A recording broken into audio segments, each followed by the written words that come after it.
Hello students, তোমাদের সকলকে স্বাগত জানিয়ে আজকের ভিডিও শুরু করছি। আজকের ভিডিওর বিষয় voice change of imperative sentences. Imperative sentence আগে কাকে বলে তার ডেফিনেশনটা তোমাদের বুঝিয়ে দিয়েছি। A sentence that is used to make a request, a command or an advice is called an imperative sentence. মানে যে সেন্টেন্সের দ্বারা অনুরোধ, আদেশ, উপদেশ ইত্যাদি বোঝায় তাদেরকে ইম্পারেটিভ সেন্টেন্স বলা হয়।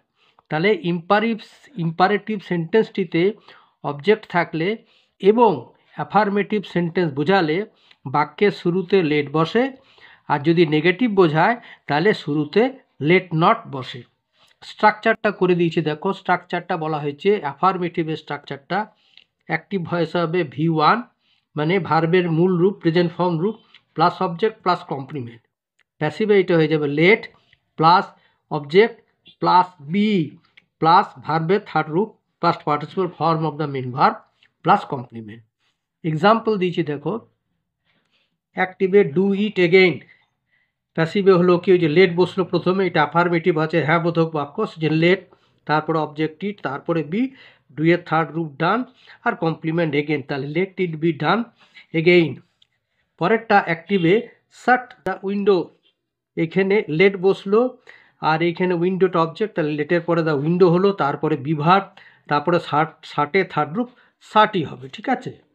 আচ্ছা, পরের পাতায় স্ট্রাকচার নেগেটিভে কী হবে দেখো, অ্যাক্টিভে ডু নট বসবে, ডু নট প্রথমে ডু নট, তারপরে ভার্বের মূল রূপ প্রেজেন্ট ফর্ম রূপ, তারপরে অবজেক্ট, তারপরে কমপ্লিমেন্ট। প্যাসিভে সেটা হলো প্রথমেই বসলাম লেট নট বসবে, তারপরে অবজেক্ট, তারপরে ভি, তারপরে হয়ে যাবে ভার্বের V1টার V3 থার্ড রূপ অফ মেন ভার্ব, তারপরে বসবে কমপ্লিমেন্ট।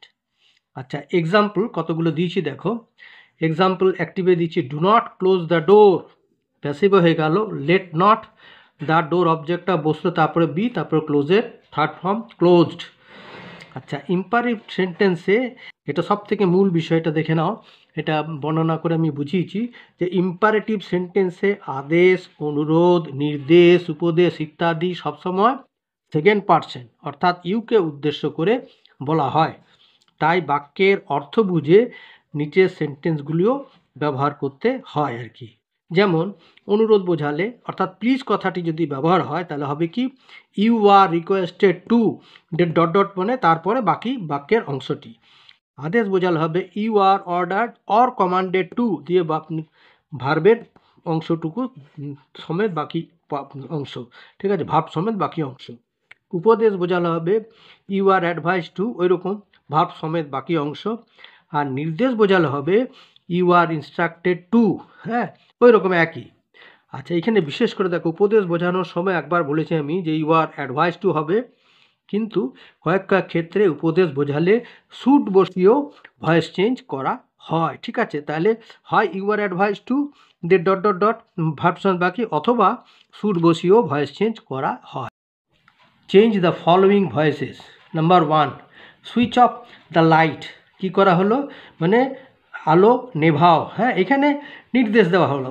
তাহলে এখানে সেই নির্দেশ দেওয়া বুঝিয়ে এটাকে কী করলাম, ইউ আর ইনস্ট্রাক্টেড টু দিয়ে বাকি এই যে বাকি টু এর পরে বাকি ভাব সমেত অংশটি to switch off the light. খুব সোজা এই জিনিসগুলো।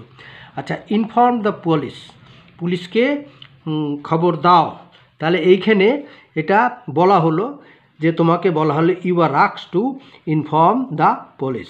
নাম্বার 3 বলা হয়েছে please give me a glass of water.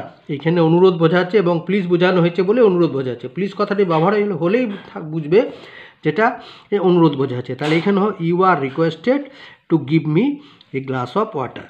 Number 4-এ হেল্প দ্য ডিস্ট্রেসড, এই যে এইখানে শুড ব্যবহার করেছি কিভাবে না, ডিস্ট্রেস অবজেক্টটা আগে এলো, the distressed should be helped, the distressed should be helped, or অথবা ইউ আর দিয়েও করতে পারে you are advise to help the distressed. Number 3-তে do not run in the sun, এটা নেগেটিভ সেন্টেন্স, তার মানে এখানে করা হলো কি you are ordered not to run in the sun, এখানে টু ভার্বের আগে নট বসবে, টু, হ্যাঁ not to, you are ordered not to run in the সান, ঠিক আছে। আচ্ছা।